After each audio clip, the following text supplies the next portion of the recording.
கிறிஸ்துவில் அன்பானவர்களே, இயேசு கிறிஸ்துவின் நாமத்தில் உங்களை வாழ்த்துகிறேன். இன்றைக்கு கர்த்தருடைய வார்த்தை யோபு 42 அதிகாரம் 2வது வசனம். தேவரீர் சகலத்தையும் செய்ய வல்லவர், நீர் செய்ய நினைத்தது தடைபடாது என்பதை அறிந்திருக்கிறேன். தேவரீர் சகலத்தையும் செய்ய வல்லவர். எதுவுமே என் வாழ்க்கையில நடக்கல, என்ன பண்றதுன்னு எனக்கு தெரியல, ஒரே மனக்குழப்பமா இருக்குது, மன போராட்டமா இருக்குது, நாம இந்த உலகத்துல இனி இருக்கலாமா வேண்டாமா, என்னப்பா ஒரு மனுஷனுக்கு சோதனைனா இப்படியெல்லாம் வருமா, என்னுடைய விரோதிக்கு கூட என்ன மாதிரி ஒரு நிலைமை வந்துடக்கூடாது, இப்படியெல்லாம் சொல்லி தவிக்கிற அநேகர் இருக்கிறத நாம பார்க்க முடியும். ஏன் நாமும் கூட சில நேரங்கள்ல அப்படிப்பட்ட வார்த்தைகளை நாம உச்சரிச்சிருப்போம்.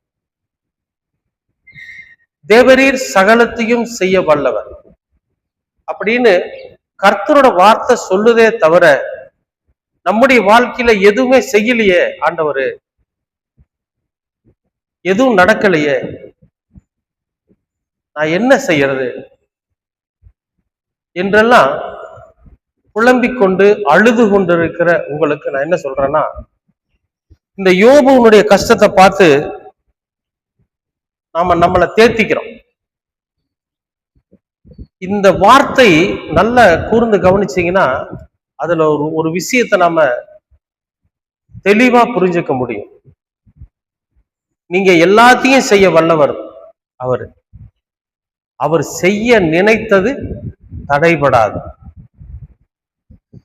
அப்ப ஆண்டவர் கர்த்தர் நம்முடைய வாழ்க்கையில நன்மையானதை செய்யணும். அப்படி செய்யணும்னு அவரு வாக்குத்தத்தம் கொடுத்திருந்தாவோ, வாக்குத்தத்தம் பண்ணியிருந்தாவோ, அவரே நினைச்சிருந்தாவோ அது ஒரு நாளும் தடைபடாது. ஒரு சில சூழ்நிலைகளில தாமதமாகுமே தவிர அது நிரந்தரமா தடைபடாது. இந்த வருடத்தின் முதல் நாளில கர்த்தர் நமக்கு கொடுத்திருக்கிற வாக்குத்தத்தம் என்னன்னா, மத்தேயு 7:7 நமக்கு அந்த வாக்குத்தத்தம் கொடுத்தார்.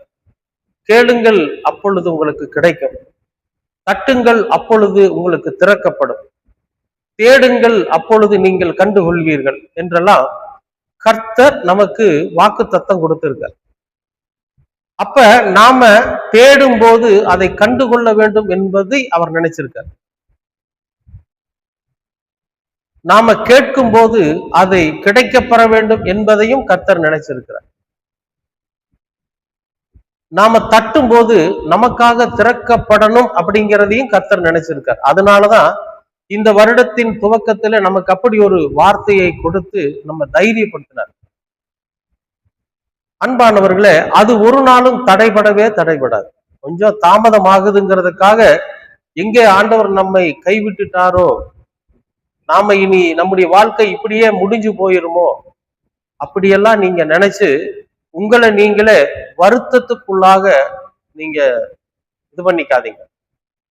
ஏன் சொல்றேன்னு கேட்டீங்கன்னா, எத்தனையோ விஷயங்களை நாம தாங்குறோம், எத்தனையோ விஷயங்களை நாம கடந்து போகிறோம்.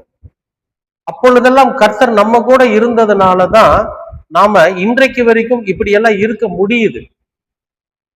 ஆனா ஒரு சில விஷயங்கள், ஒரு நல்ல வேலை வாய்ப்போ அல்லது ஒரு திருமண காரியங்களோ அல்லது ஒரு வீடு வாங்குற விஷயத்திலையோ, ஏதாவது ஒரு வியாபாரம் துவங்குற விஷயத்திலையோ அல்லது ஊழியத்திலையோ, ஏதாவது ஒரு காரியத்துல நாம வெற்றி அடையணும், ஒரு உயர்ந்த நிலைக்கு வரணும் அப்படின்னு நாம நினைக்கிறோம். அப்ப அதையும் கர்த்தர் செய்ய வல்லவரா இருக்கிறார். நம்ம ஏற்ற காலத்துல ஏற்ற சூழ்நிலையில எல்லாவற்றையும் நமக்கு கொடுப்பதற்கு கர்த்தர் வல்லவரா இருக்கிறார்.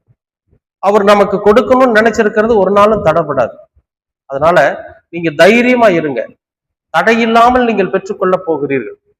அன்பானவர்களே, ஒருவேளை ஒரு சின்ன சின்ன தடைகள் இருக்குது, அப்படின்னு நீங்க நினைச்சீங்கன்னா அதற்கான காரணத்தை நீங்க ஆண்டவர் இடத்துல சொல்லுங்க.